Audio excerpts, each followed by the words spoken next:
Praise the Lord. உங்களுக்காக கொடுக்கப்பட்ட இன்றைய வார்த்தை எசேக்கியேல் 36:33. கர்த்தராகிய ஆண்டவர் சொல்லுகிறது என்னவென்றால், நான் உங்கள் அக்கிரமங்களை எல்லாம் நீக்கி உங்களை சுத்தமாக்கும் காலத்திலே பட்டணங்களில் குடியேற்றுவிப்பேன், அவாந்தரமான ஸ்தலங்களும் கட்டப்படும். கர்த்தருக்குள் பிரியமானவர்களே, கர்த்தராகிய ஆண்டவர் சொல்லுகிறார், நான் உங்கள் அக்கிரமங்களை எல்லாம் நீக்குவேன் என்று சொல்லுகிறார். ஆனால் நாம் மீண்டும் மீண்டும் அந்த அக்கிரமங்களை தான் செய்து கொண்டிருக்கிறோம். நினைத்து பாருங்கள், தேவன் நமக்காக செய்ததை. அவர் நமக்காக தன்னுடைய ஜீவனை தந்திருக்கிறார். இன்றைக்கு பாவம் செய்வது மிகவும் சுலபமாக இருக்கிறது. ஆனால் அந்த பாவத்திலிருந்து வெளியே வர எவ்வளவு கஷ்டப்படுகிறார்கள்.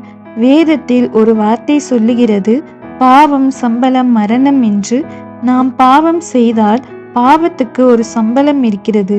அது என்னவென்றால், பாவத்தினால் உண்டாகும் சம்பளம் வியாதி, பலவீனம், வறுமை, துன்பங்கள், தடைகள், குடும்பத்தில் பிரச்சனைகள், பிரிவினைகள், இழப்புகள், வாழ்வதற்கு நிம்மதி இல்லாமல் கடைசியில் மரணம் என்று ஒன்று ஏற்படுகிறது. இதற்காக தான் தேவன் முன்பே தன்னுடைய வார்த்தைகளை பரிசுத்த வேதகமத்தில் சொல்லி இருக்கிறார். நம்முடைய வாழ்க்கையில் எந்த ஒரு கஷ்டங்களோ, பாடுகளோ, பிரச்சனைகளோ, பாவங்களோ வராதபடிக்கு நமக்காக மனிதர்கள் முன்பாக தன்னை தாழ்த்தினார், சிலுவையை சுமந்தார், அவருடைய இரத்தத்தை இந்த பூமியின் மேல் சிந்தினார். எதற்காக என்றால், நம்முடைய பாவங்கள் சுத்திகரிக்கப்பட, நம் அக்கிரமங்கள் நீங்க, நமக்கு வருகிற பலவீனங்கள் மாறப்பட.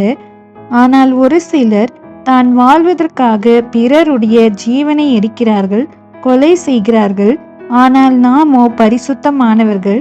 தேவன் நம்முடைய அக்கிரமங்களையெல்லாம் நீக்கி நம்மை சுத்தமாக்குவார். இந்த பூமி முழுவதிலும் நம்மை சாட்சியாக மாற்றுவார். விசுவாசியுங்கள், கர்த்தர் பெரிய காரியங்களை செய்வார். ஆமேன்.